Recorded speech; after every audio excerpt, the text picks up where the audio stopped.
Assalamu alaikum rahmatullahi wa barakatuh. Hope you're doing well. We're continuing our deep dive into the world bestseller and a New York Times bestseller book called The Handmaid's Tale by Margaret Atwood. I'm almost done with the second book, got about 10 pages left to go, and so now I really understand the world in which she's created, and this is the first book.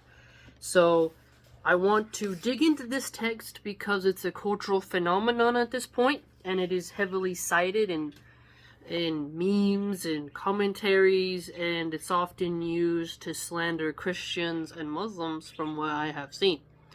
So whenever I see a trend like that, I always like to go to the original source, and the book is the original source. So let's dig in. We were picking up on page 47. And there's I want to read some of it to you here. I walk around to the back door, Bismillah. Open it, go in, set my basket down on the kitchen table. The table has been scrubbed off, cleared of flour. Today's bread, freshly baked, is cooling on its rack. The kitchen smells of yeast, a nostalgic smell. Reminds me of other kitchens that were mine. It smells of mothers, although my own mother did not make bread. It smells of me in former times when I was a mother. So here you're learning about the character, and her mom didn't bake, but she was a baker, and well, she just made things. This hints at the sourdough movement. You'll see a lot of moms go into sourdough. I've tried. I consistently fail. I don't know what it is. I watch videos, just not good at making sourdough bread. I'm good at making other breads. But sourdough bread, creating the starter and utilizing it just hasn't worked for me. And so that smell for bakers is obviously very familiar. And so the Marthas in this universe are the ones who make the bread. She's a handmaid, so she brings in some groceries and things like that. The handmaids walk in twos, and they can go and pick up things from the store. Okay. This is a treacherous smell, and I know I must shut it out. Rita is here, sitting at the table, peeling and slicing carrots. Old carrots they are, thick ones, overwintered, bearded from their time in storage. The new carrots, tender and pale, won't be ready for weeks. The knife she uses is sharp and bright, and tempting. I would like to have a knife like that.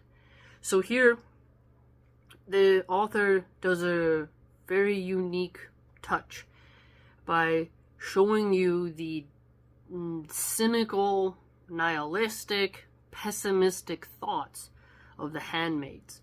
And as I've learned in the second book, the aunts, they also have this as well.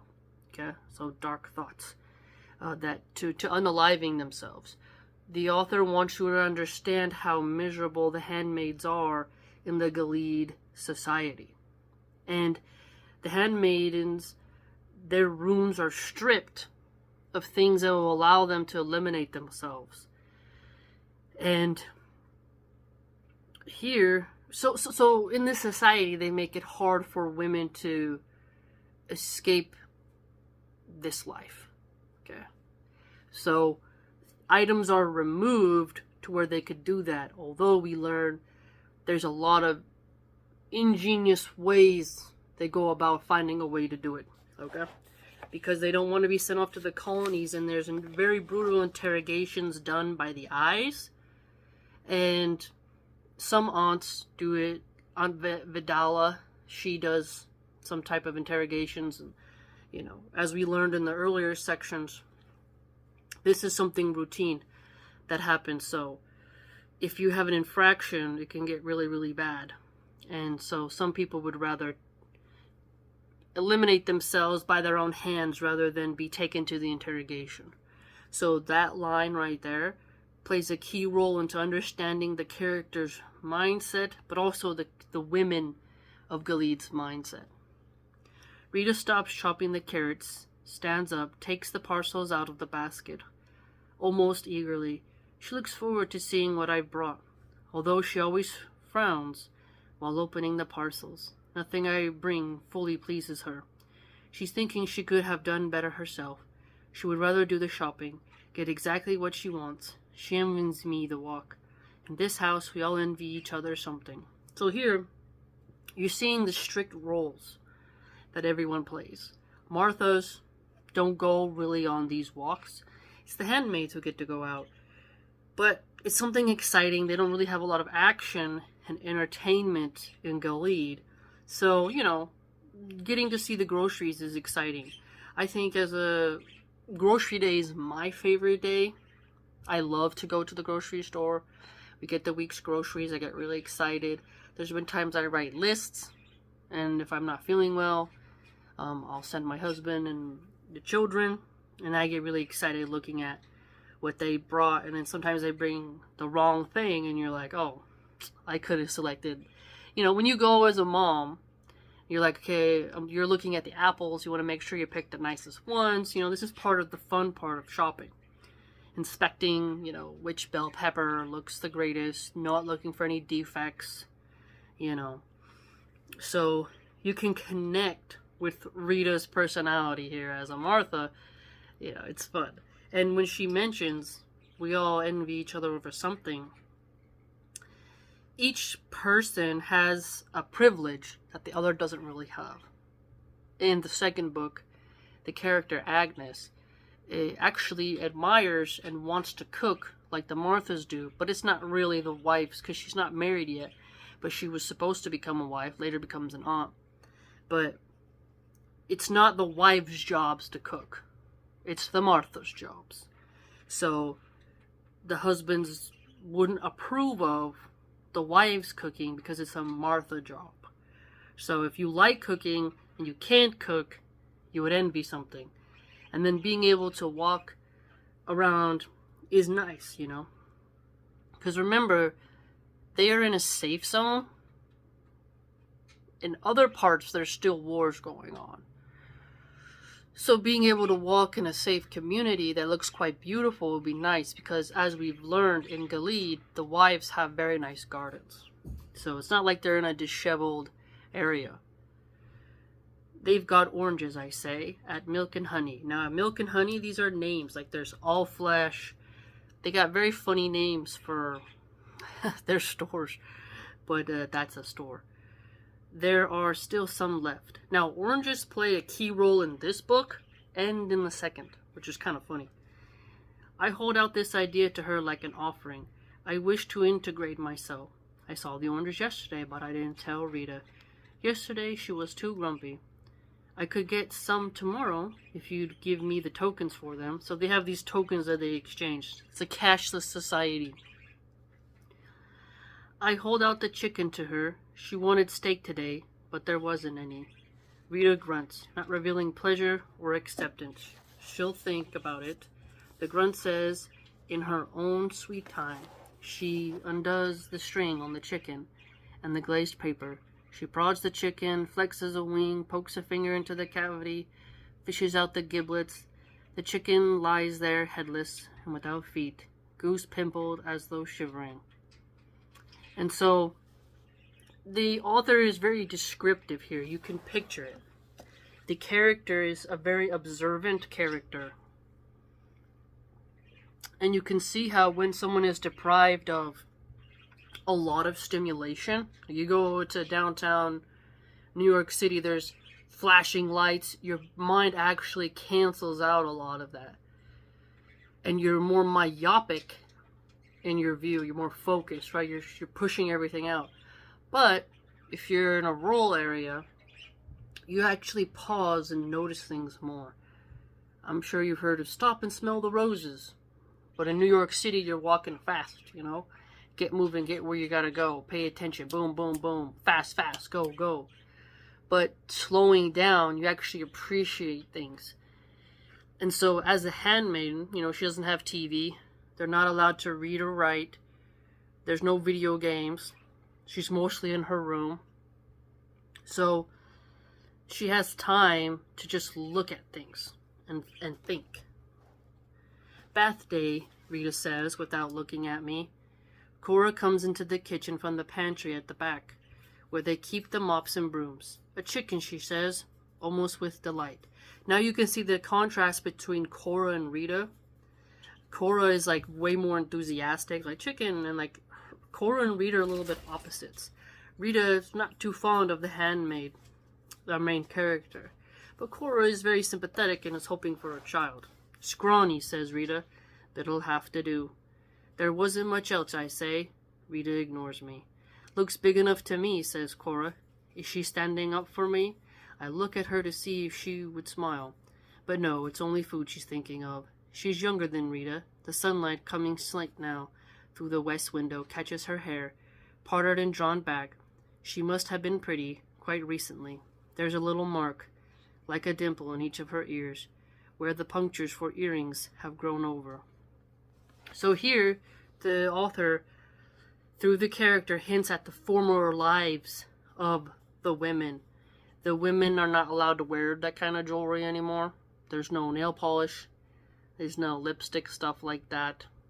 There's strict clothing uniforms, so color-coded uniforms.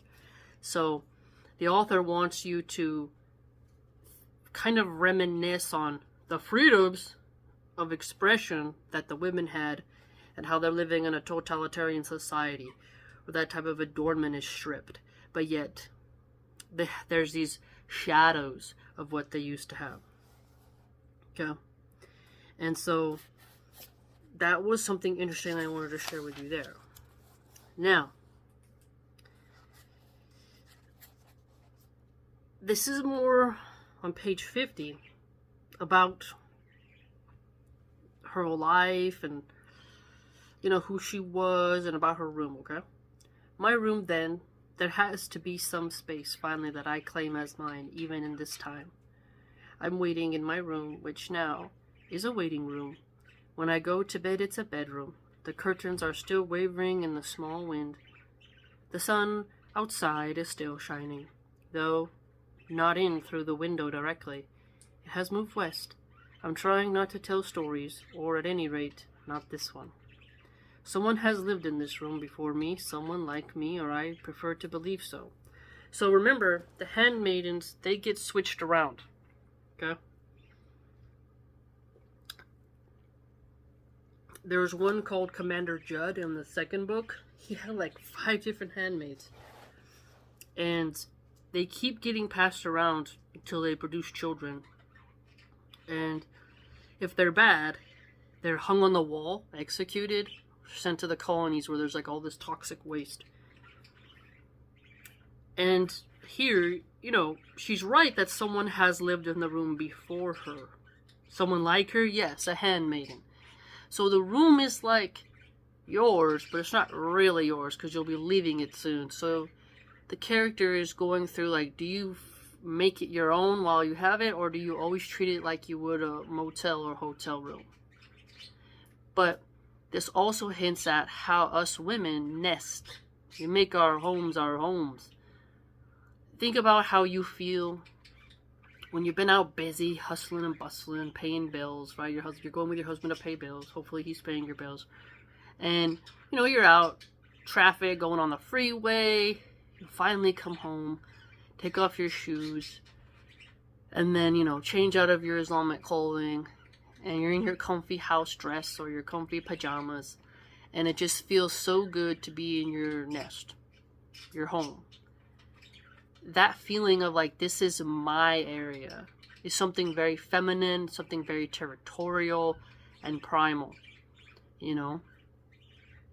As a handmaiden, they don't really have that. They always feel like an imposter. They have a tough time getting attached to the room and a house that they are not going to stay in. So, that's something to think about. I discovered it 3 days after I was moved here. I had a lot of time to pass. I decided to explore the room. Not hastily, as one would explore a hotel room, expecting no surprise, opening and shutting the desk drawers, the cupboards too, unwrapping that tiny individually wrapped bar-up soap, prodding the pillows. Will I ever be in a hotel room again? how I wasted them, those rooms, that freedom from being seen. So, remember, the handmaidens, anyone can knock on their door at any time. Right? They don't really have what you would call personal belongings or privacy. Now, when she says this reminiscing, like hotel rooms, now when I read that, hotel rooms are great for when you're traveling, but also hotel rooms are a place where you go and you hook up. You know, if you're living with your parents, you want to be bad, you go, if you can't find a friend's room, or he doesn't have his own place where it's just private, he got roommates, you would buy a hotel room. So if you're cheating on your wife, cheating on your husband, there's the hotel room. So there's lots of connotations to the hotel room. Okay? Even in movies, men are business guys, their wife's at home, they go to a hotel, they're doing lines of coke, having escorts in there. You know, the debauchery that happens in hotel rooms is not unknown. And so, you know, when she says, will I ever be in a hotel room again? We need to take that with multiple layers of analysis and speculation, because we're dealing with a feminist writer who has coded language, but we're also looking at the behavioral traits of the characters themselves that will hint at what do they mean by missing the hotels. Okay? Rented license. In the afternoons when Luke was still in flight from his wife, when I was still imaginary for him before we were married and I solidified, I would always get there first, check in. See, so here, she just, pretty much like I said, she was the adulteress. She was the mistress. Luke was already married, so he was hooking up with our main character in the hotel. You know, so we can already see her morals and why she was placed as a handmaid. A lot of the handmaids were considered sluts. Now, a feminist will be like, what was that stupid Amber Rose who speak at the RNC, total degenerate? She had a thing called the slut walk. You know, Cardi B, Megan Thee Stallion, Nicki Minaj, they're very proud of, you know, how they cheat. Cardi B bragged about being 8 months pregnant and then cheating with a guy. I mean, absolutely horrendous women we have as role models now. And Cardi B spoke at Kamala Harris's rally. In the past election, she spoke with Biden. So, a really immoral person being propped up, right? So, the Gilead Empire would interrogate women and see, when they first would capture them, where we're going to place them. Is this person a wife? Will they be a Martha? So on and so forth. And, you know, they're going to get all your secrets. You divulge who you were before. And then they'll place you where they feel like your morality should place you. So if you're feeling, I know there's going to be feminists who will, there's a lot of women who romanticize cheating, and then they call men pigs. So it's funny, in the second book, you really feel like the author is making men out to be evil, wicked horn dogs. Yet, for this main character, we know she's an adulteress who helped hurt another woman. You know? Flight from his wife.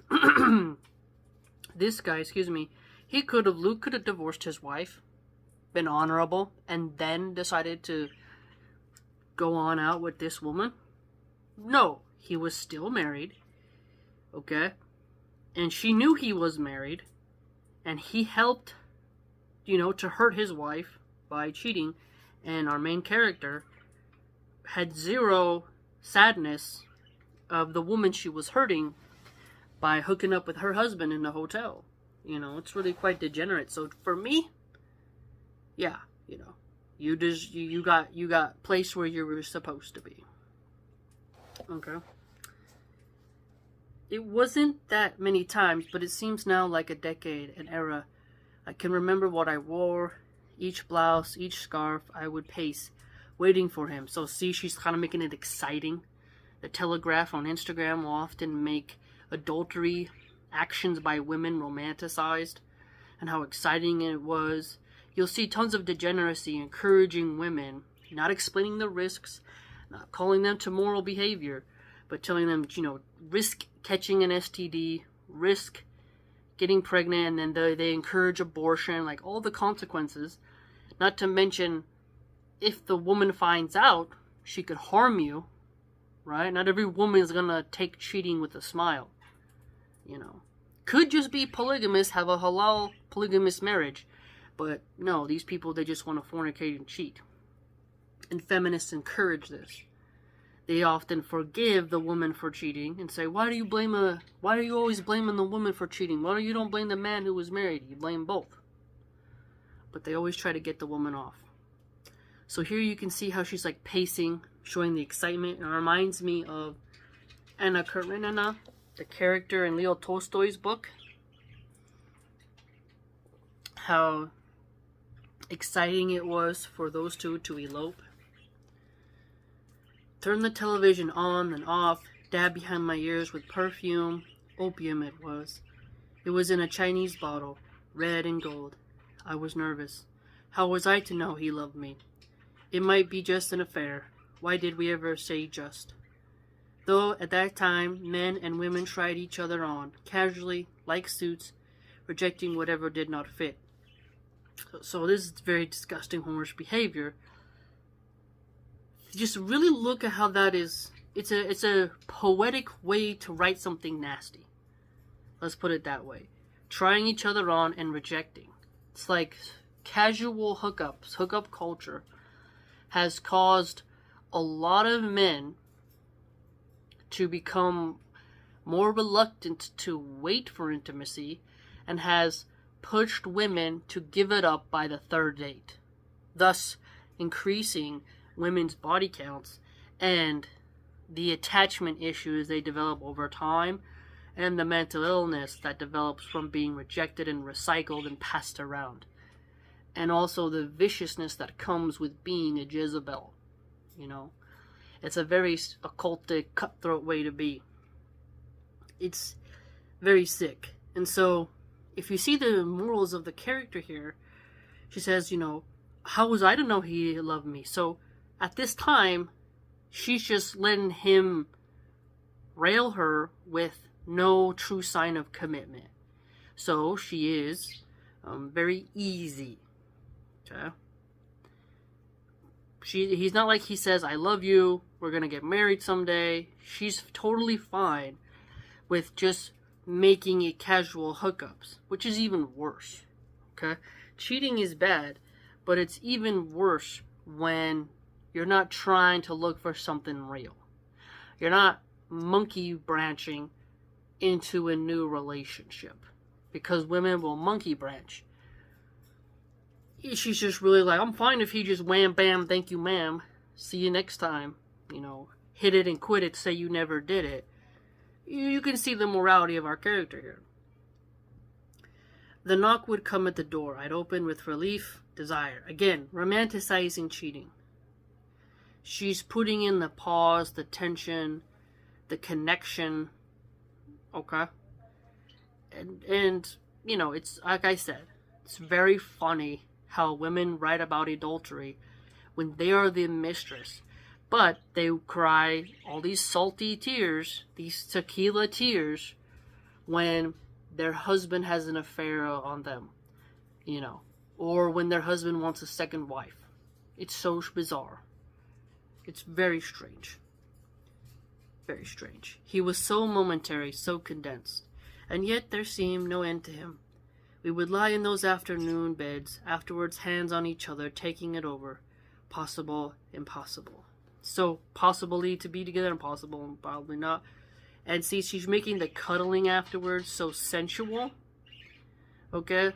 And this is something a lot of female writers do.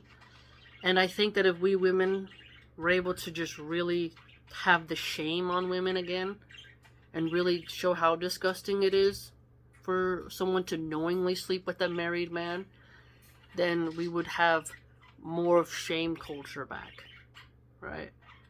Because women will be so protective and jealous, but then they will get mad and say, don't judge the woman who cheated. It's so strange. There's supposed to be a sisterhood when men cheat on their wives. But don't get angry at the women who are homewreckers. It's very strange. What could be done? We thought we had such problems. How were we to know we were happy? I wrote a lot of mean things in the margins. And then she goes on to... There's a line here that says there were Bibles in the dresser drawers, put there by some charitable society, though probably no one read them very much. So, remember, there was a time where people couldn't read the Bible. Right? Catholics gate-kept the Bible. Then the Protestants came around, Martin Luther's Revolution, the Bible was more distributed, the Calvinists and such learning to read. And now you can see Bibles in the hotel rooms. When I've traveled, I did see Bibles in the hotel rooms. I haven't been in a hotel in a long time, over like 7-8 years, because I haven't traveled. So I'm not sure if they still have that. But the point of the weary traveler, you're going to new lands where there's new temptations. So the thought of putting a Bible there is like to spiritually anchor you for when you're tempted to watch pornography in the hotel room, because hotels do offer that sometimes. I don't know if they still do, but they used to, and they would charge your bill like to the room. I never used that, but you could see it was there. And there's also, like, in some cities, what is she called? Not the maitre d', concierge. Some of these concierge, I think that's the name of them, they will let you know where you could find ladies of the night and such. And so hotel rooms are places where a lot of sin happens. So by putting a Bible in the dresser drawer, it's meant to like center you and remind you that, hey, just because you're traveling, you don't get to just indulge in sin. And to also be weary, knowing that you're traveling through Babylon and that you need to be, spiritually aware. I think it would be a great idea for us Muslims to bring a Quran with us, or our favorite hadith book, or maybe we have a personal journal where we just have some of our favorite ayats and hadiths to kind of center us as we travel, right? But she mentions that here. So you can see the irony of a Bible being in the drawer while two people are cheating and committing sin. Okay. Now on page 52, there's another thing here. I saved the cupboard until the third day. I looked carefully over the door first, inside and out, then the walls with their brass hooks. How could they have overlooked the hooks? Why didn't they remove them? Too close to the floor, but still, a stocking, that's all you'll need. So here again, you see another aspect of the character thinking how she can eliminate herself. And the author wants you to get in the zone, in my opinion, of the mindset of how unhappy and miserable these women are, and how their brain is focused on exiting. So a mouse in a maze is always trying to find the way out of the maze, and the anxiety of trying to fumble your way through a hedge maze. Which way? The eyes are constantly searching for the way out. And that is what our handmaid is going through. Okay. And the rod with the plastic hangers, my dress hanging on them, the red woolen cape for cold weather, the shawl. I knelt to examine the floor. There it was, in tiny writing, quite fresh it seemed, scratched with a pen or maybe just a fingernail. In the corner where the darkened shadow fell, Nolite de bastardes cobrandorum. So that's a saying that'll come on later. I won't spoil it now. It's kind of like, well, I guess I should just say, like, don't let the bastards grind you down, kind of in Latin. And that was written by the last handmaid, and the last handmaid had unalived herself. Okay, so she learned Latin from being with the commander in his study, which is a place where the handmaids are not supposed to go. And this main character ends up going in there as well with the commander, but just to play Scrabble and such. Some stupid game called Scrabble. But you get to see the rebelliousness and how they still find a way not to submit. So that's why another reason the people don't trust the handmaids fully is because they still have a tendency to be rebellious. Whereas the aunts, you kind of see a more subdued nature. The Marthas have accepted their lot. Some wives have accepted it. Yet the handmaids, because they are expected to birth children without any type of pain relief, and they don't get to nurse their babies for too long, and their children are taken away from them, they're obviously not going to be as enthusiastic about their lot in life. Okay? So you'll see like hints at their rebelliousness. Okay, it's a taboo message, and it's just another sign of the character and the type of living situation they are in. Now, Moria is a character who is very much like Daisy, aka Jade, aka Baby Nicole, in the second book. And the author likes to put in characters that are spunky, sassy, contrarian, feminist women. Okay? And Moria is a character like that. Okay. And, you know, she is someone I don't like very much.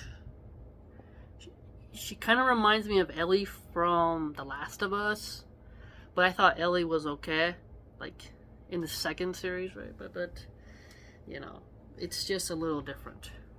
So get ready for her. Okay. And now there's a dialogue about the other handmaid that was there before, okay? I wonder who she was or is, or what become of her. I tried that out on Rita the day I found the message. Who was the woman who stayed in that room, I said, before me? If I'd asked it differently, if I'd said, was there a woman who stayed in that room before me? I might not have got anywhere. Which one, she said. She sounded grudging, suspicious. But then, she almost always sounded like that when she speaks to me. So there's have been more than one. So you see here, in that house, that commander has had several handmaids. And you gotta qualify to have a handmaid. Usually, from what I've learned in this text, high-ranking commanders. Some haven't stayed their full term of posting, their full 2 years. So, 2 years posting. Some have been sent away for one reason or another, or maybe not. Sent. Gone? The lively one, I was guessing. The one with freckles. You know her? Rita asked, more suspicious than ever. Now remember, the Marthas, they transfer a lot of gossip from household to household. So, gossip is a very valuable currency in Gilead because there's a lot of secrets. And the eyes, they're called, you know, they're always watching. And secrets are a currency, you gotta watch out. So, you can't get too close to people. So when Rita is suspicious of the handmaid, you always gotta wonder. I knew her before. I lied. I heard she was here. Rita accepted this. She knows there must be a grapevine, an underground of sorts, which, yes, there is. She didn't work out, she said. In what way, I asked, trying to sound as neutral as possible. But Rita clamped her lips together. I am like a child here. There are some things I must not be told. What you don't know won't hurt you, was all she would say. So, we learn later on she unalived herself. From the chandelier. And that's why they had the chandelier thing removed from the room.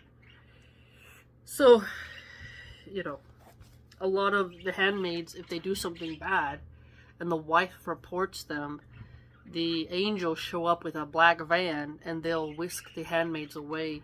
And a lot of handmaids like to take it upon themselves to finish the job so that they are not interrogated and punished in a very gruesome way. In the second book, we learn more about how this process is. And it's kind of like how Ramsay Bolton did to Theon Greyjoy, Reek in Game of Thrones. You know, deprivation, torture, stuff like that. So, you know, really extreme versions of the carrot and stick method.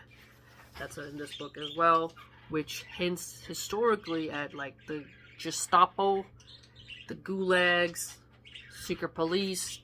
So we're very familiar with, you know, Pol Pot had that, Stalin especially had that, and obviously Mean Mr. Mustache had it. And I haven't studied Mussolini of Italy's methodology, but the keynote is in fascistic, totalitarian dictatorships, there's more blatant secret police, and it is said that China also has this. But again, because there's so much censorship and a surveillance state, you know, the leaks are heavily controlled, just like with North Korea.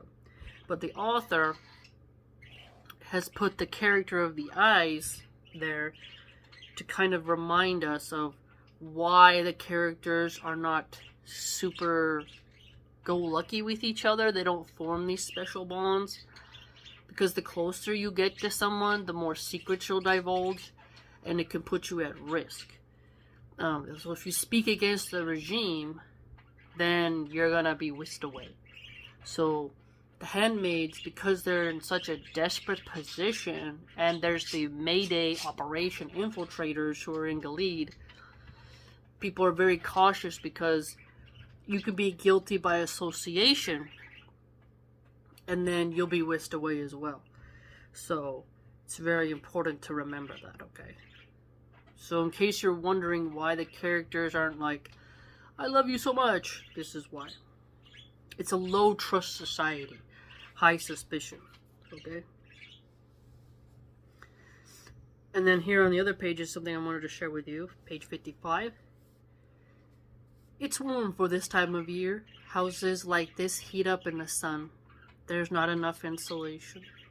Around me the air is stagnant, despite the little current, the breath coming in past the curtains. So here, the air is stagnant. When I was reading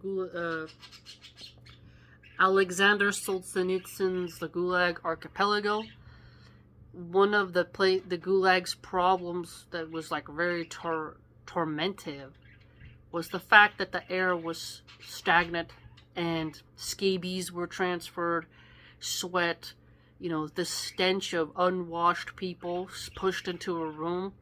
It just really hinted at the blessing of fresh air.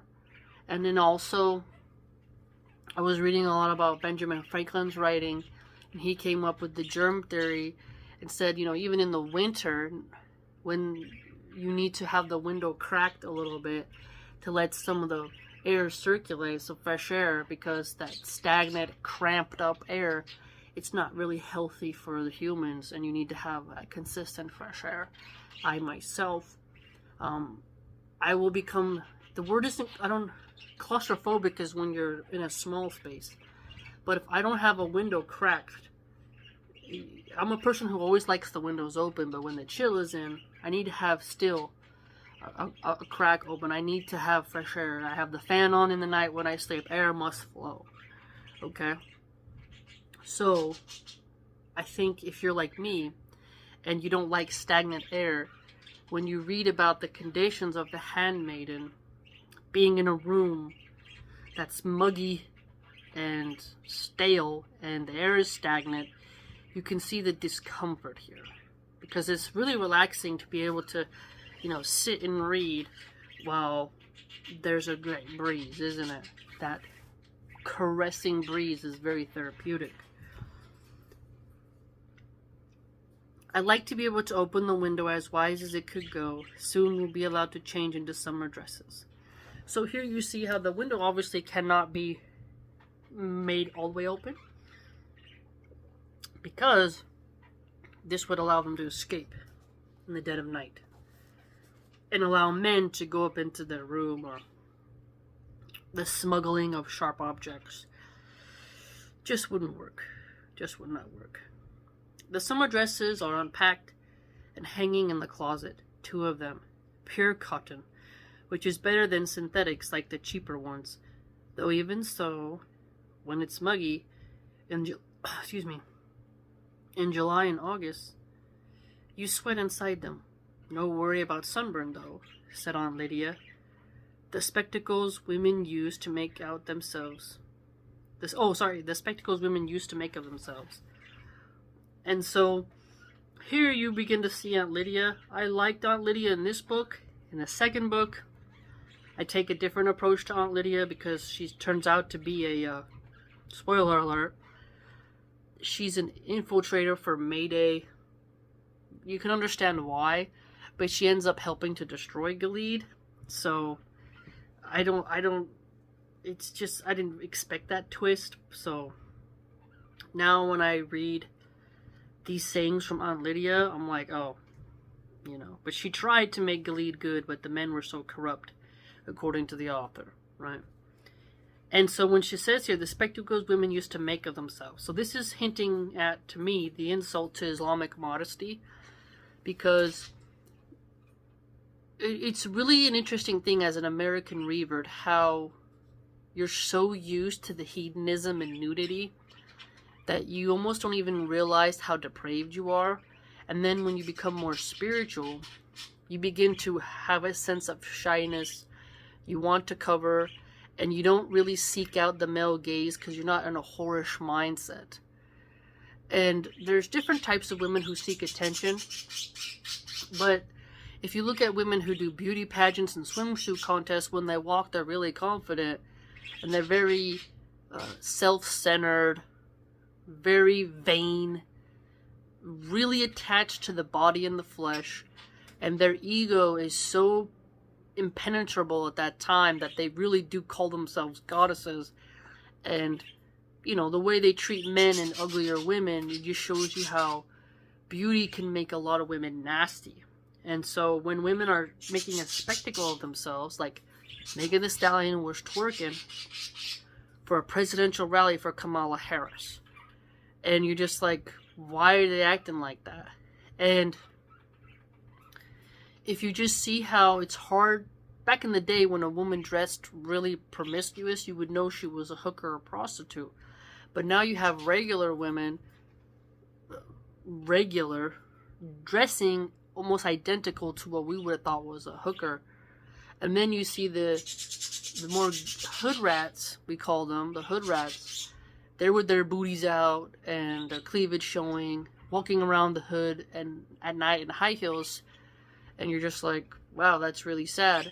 And then you see upper echelon escorts actually wearing very expensive, modest clothing.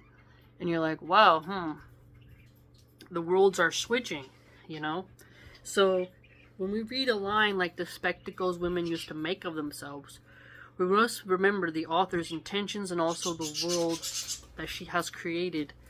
And the aunts are modest, and they enforce modesty, and there's a modest dress code here.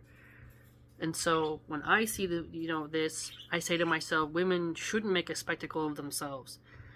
However, you'll see lots of Christians today who, when their women go to church, they have cleavage, they have tight-fitting dresses, they wear high heels, they're showing their ankles, their calves. They don't really have the same modesty desires as they did 300 years ago. Because the liberals are always trying to undress a woman. And they see modesty as oppressive because they understand that on a deep level that they are bait in order to attract the male gaze. What I mean by that is their mating strategy is to flaunt what you got and be a magnet and to attract that man so he approaches. That's their mating strategy. So to be a paraded Barbie is their strategy. And if you're more noble, your mating strategy will be through your wali, will be through your, family members and good people trying to find you someone. And the man seeking out good character in his woman, not just looking at the beauty, because the beauty is very tricky, as so many old folk tales would show you. Even Courage the Cowardly Dog. In season 1, there's an episode of an underwater sea witch who says, "Eustace, come with me." And she's like, does a little dance in front of Eustace, and he's just like, ugh. And she's gonna eat him. She puts a necklace on him, and she's gonna eat him. She has a graveyard of all the men she's eaten. And so, there's, even in cartoons, there's a beautiful woman being very tricky. And the Arabian 1000 Nights or whatever, there's a story in that, the Epic of Gilgamesh.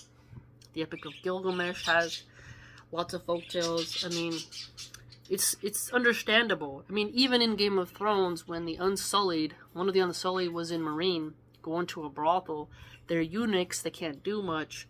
He was laying on the lap of one of the hookers, and she slices his throat.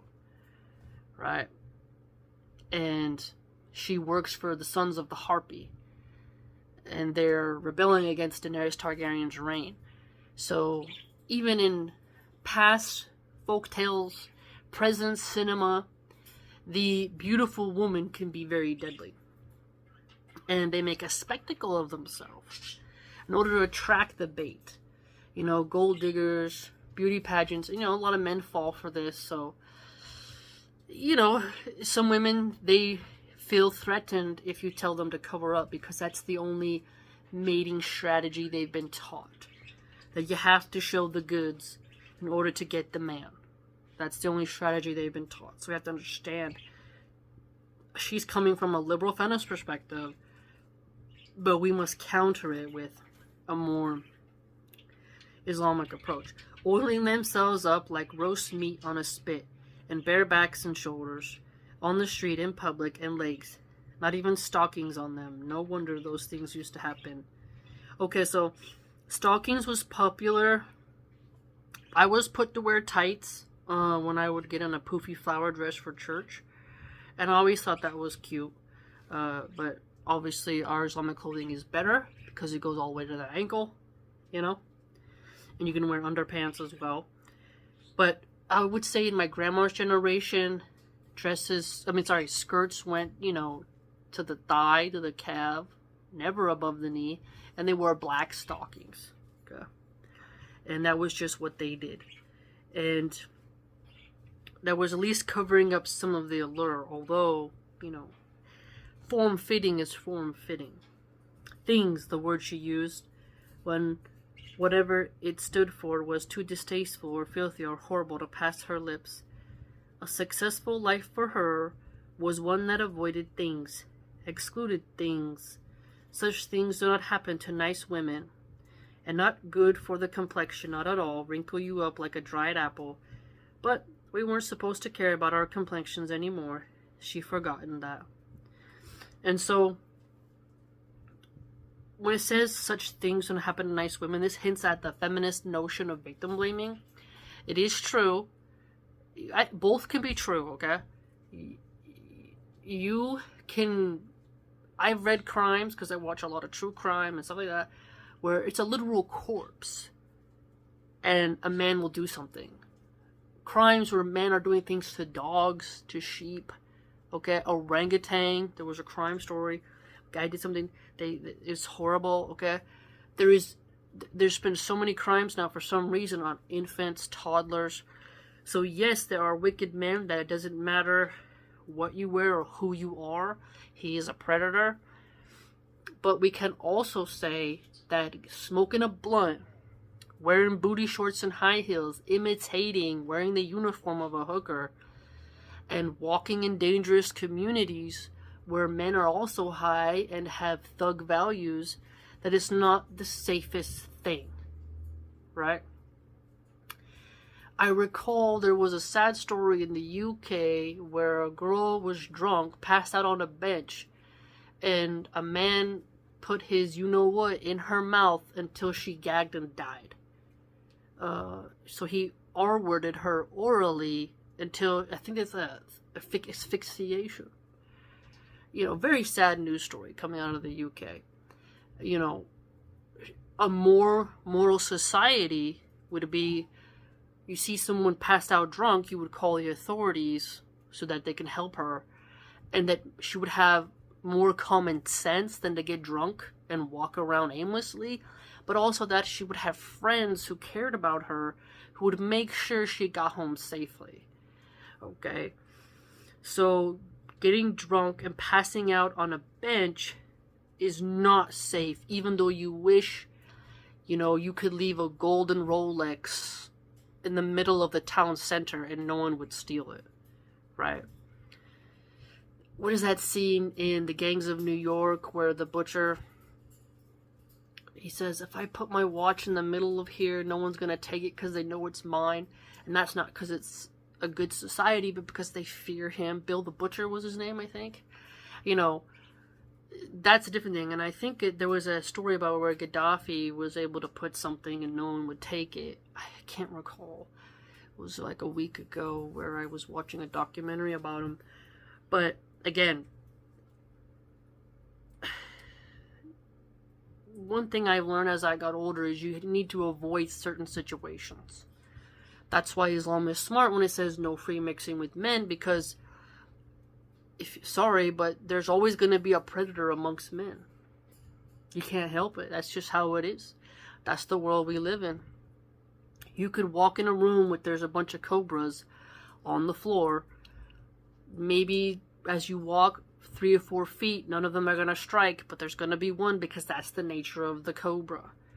And the nature of men, when it comes to our wording, it's always going to be there. We'll never be able to get rid of it, because that's always existed. It was a weapon of war, sadly.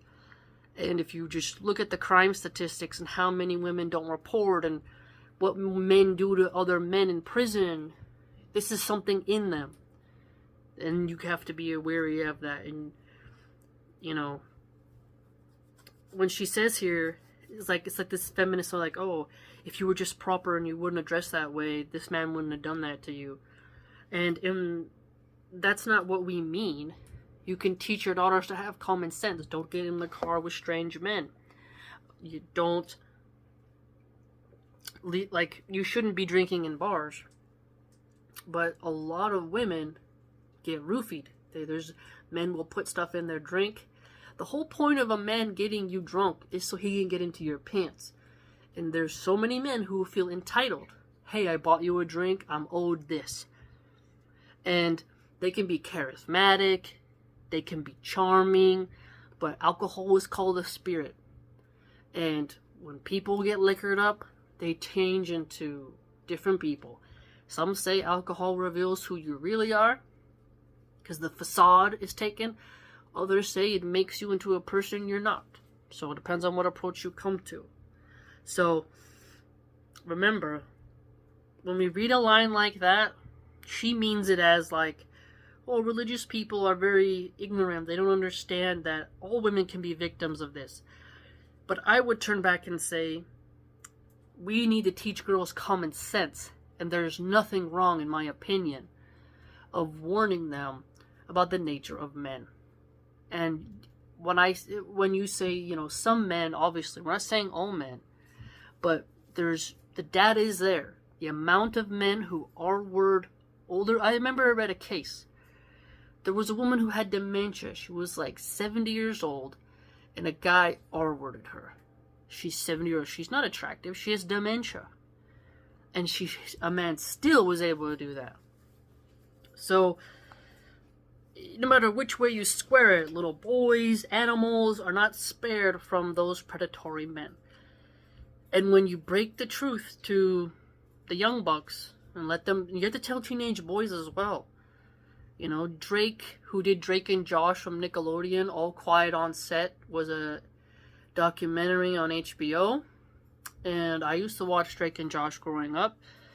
He was R-worded, you know? So young men in Hollywood have often now come out and said, hey, there's tons of male predators who prey upon us. So telling young people this is the nature of men, and you never know which one is gonna do that to you. You gotta take cautions. You can't be naive. You can't be gullible. You can't be trusting. You should always have suspicions of men. Okay? And that's just the way it is. So when we read something like this, we have to remember that. You know? So, this is a... excuse me, I still have remnants of the flu. And so it's quite difficult to, not cough. It's a very nasty flu. Still raging. Don't worry though, I'm eating lots of vegetables and fruits and teas. So far, you've gotten to see more of in the character's head, her background, and the world she's living in.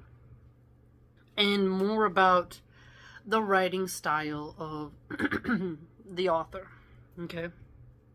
It's important to go through it. Okay, I have to end the video because I'm losing my voice now.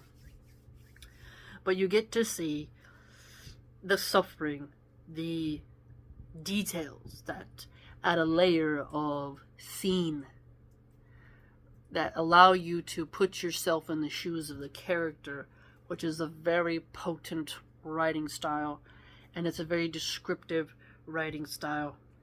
But make no mistake, the book undermines the utopian ideal of a theocracy. Me, I'm like, hey man, it almost makes me want to write the inversion of what she wrote, where I make the theocracy better. She's doing it the opposite way, right? She's making it seem dystopian and horrible and oppressive.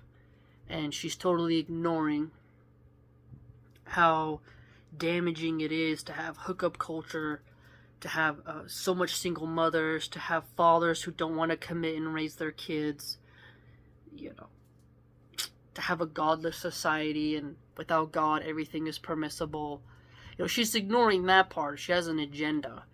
But clearly, she feels a bit scorned, I think, by religion.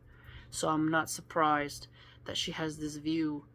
And, you know, you just have to show women like this the other side. Hope they can see it. But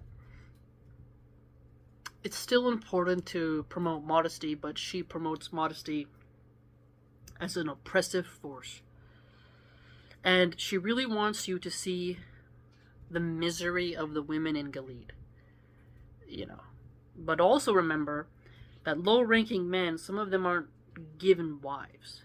They can't get married. And then, you know, you see that some men have it hard. But it's a patriarchal society. But she wants you to see how women suffer in a patriarchy. Okay. So just remember, you know, she has an agenda. It's a fictional book. She did good to create her little society here. It's unique, but, you know, we have to kind of pick it apart. I hope you enjoyed this, and until next time, please like, comment, subscribe. If you'd like to join my blog and see other things that I write and support the channel, you can go to www.subscribestar.com/MahonarGuy. Hope to see you there.